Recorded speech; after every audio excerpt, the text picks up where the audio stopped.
joined by, again, Steve Green, who's a mortgage specialist with RBC.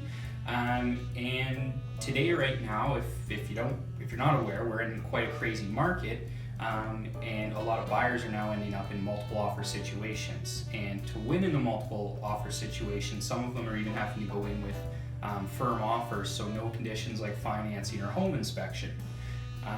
So that can be scary for a lot of people, not having their offer conditional on financing. So Stephen, how does the bank view going in on a firm offer without the bank approving the house, essentially? Yeah. It's a great question, Tyler. I get that question a lot lately. Again, there's so little inventory out there. It becomes very, very competitive for buyers, and especially first-time home buyers, where it's really, really stressful. The bank views a firm offer just like any other offer. And what I mean by that is the bank will still do its complete due diligence to make sure that it protects itself and it understands the property's true value.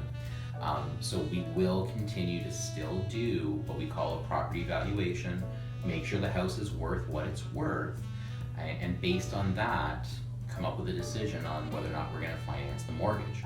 So some of the risks that people are going to run into is if they do pay up and over what the true value is, they're going to have to come up with the difference in the purchase price. The bank will only go to the appraised value or the actual purchase price, whichever one is lower. Some other issues too is if it is default insured, so in other words, you have less than 20% down, the overall application has to be approved by CMHC, Genworth, and they will want to go through everything before they render a final decision as well. So there is a great deal of risk for the buyer. Yeah, so just for example, if somebody came to you and they got a pre-approval, and they're pre-approved for $500,000, and so they think they're going in on this house, and they go, okay, well, we're approved for $500,000, so we'll go in firm with that. Well, the bank may only see that house as valued at $475,000, so they actually have to come up with a difference. Correct, yeah. And that's exactly it when we're talking about a pre-approval. A pre-approval just means you can afford X number of dollars.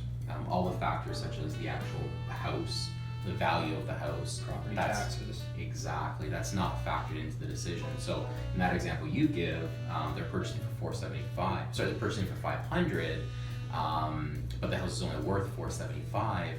They're going to have to come up with that extra $25,000 over and above their down payment.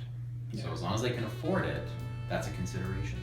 Yeah. So you definitely want to be working with a mortgage broker that can walk you through that from their side, and a realtor as well. When you're putting in an offer on a property, they should be pulling the most recent comparables that have actually sold, to show you what the range, because the house might not be worth $500,000 if everything's sold for $475,000 and down. So you need to be aware of these things, otherwise you could get in a costly mistake, and there's really no way to get you out of it.